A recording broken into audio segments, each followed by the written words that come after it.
Well, my father wounds go so deep, I didn't even know I had father wounds.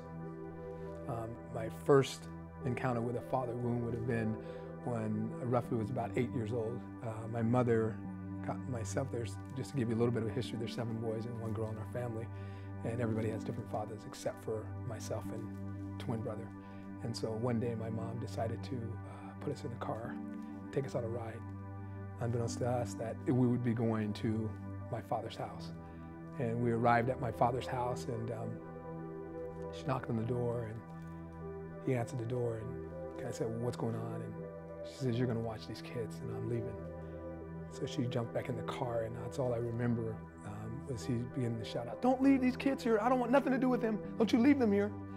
And I remember running after the back of the station wagon like, don't leave me here, Mom. After that, the wound was probably so deep that I really just, there was no father figure or anything in my life as far as that goes. And once again, sharing about my mother having different men in her life, none of them were a father figure. It was more about my mother and them going out, and I don't remember ever being held by a man and just saying, how are you doing, and taking me out and watching me do track or anything like that throughout my childhood. Not having a father is a huge thing, and I guess as a young child, I don't think I'd recognize what not having a father would look like.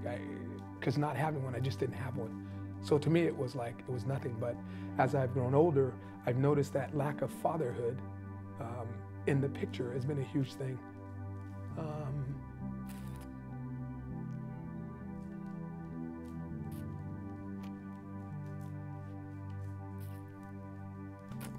My 7 brothers, I have 7 brothers, and there is no father in the picture to them. And right now they're going through the things of not having a father, what their perception of a father is.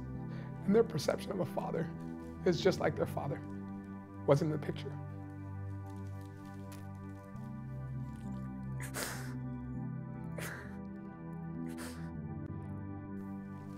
It's very hard to watch that right now at this time, just even in the present time, in the present moment. I guess that's what grits me right now, because it's the present moment. It's not something that it's been dealt with in their lives.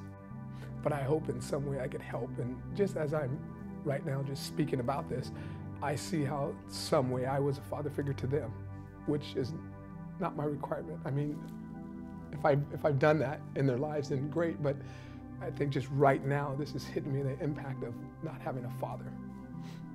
I have a twin brother, and unfortunately, growing up, once again, not having a father figure there, and I don't know if this would alter things, but I believe that it would have altered to some degree. He was really bad when he was young, so he was put in foster care at like age 10. And so I never got an opportunity really to live with my twin brother at all. And I would visit him when he was I get an opportunity to visit him when he was at some of the foster homes, and the issues of abandonment for him in his life was that he thought he was never wanted. He was murdered in 1994, and I got to tell you, as a Christian, it was like one of my first things. I didn't say, Lord, I didn't pray for these guys right when it happened. I wanted them dead, and I wanted them off the planet. But because of the grace of God, maybe like 5 hours later, I'm praying for their salvation. And I think of a phrase a verse that came to mind when that happened was, all things work for good for those who love Christ and commit to his purposes. And I really didn't know the fullness of what that meant.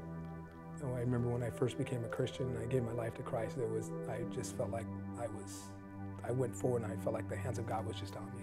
And what he began to reveal to me was father wounds. And as I would be there in front, as a man would walk by, each time a man would walk by, I would just break in tears. I would begin to weep and I would begin to cry. And I didn't understand what was going on. So another man would walk by, and the Holy Spirit began to speak to me and says, you don't know why that man is like he is. It could have been passed down from his father. The last thing that was said to me when I was up front was, if you don't acknowledge that you have a father here on earth, you'll become that same kind of father. Okay, and I kind of left the altar that day, and I went home, and about a week later, Now, I haven't seen my father since age 8, and I'm 24 now, somewhere in there. And I get a call from someone, and it's my aunt. And she says, "You don't know me, but I'm your father's sister, and your father's in a convalescent home." I went down to visit my father. They said that he wouldn't know who I am because he had a stroke, so he won't recognize you or know you. But when I walked into the room, I gotta tell you, he probably thought he'd seen a ghost because I was a spitting image of my father, dead on him, and I looked just like him. But one thing did ring to me when I was in the room with him is that they say the eyes are the gateway to the soul. And when I looked at him and I said, "Do you know me?" I said, "My name is Keith, I'm your son." And there was something in his eyes that he just stood and he just laid and looked at me. Just kind of gave a little nod. And so after that visit, I left. It was like some type of reconciliation as much as I could have. Although I didn't share any life with him, I was able to share these last moments. And he died about a month later. So as I went back to the altar again, I fell in an infant state, and I really do not remember saying my father's name many times in my life at all. To me, he did not exist. But I began to shout out his name. I began to shout out, "James Earl Green, I love you."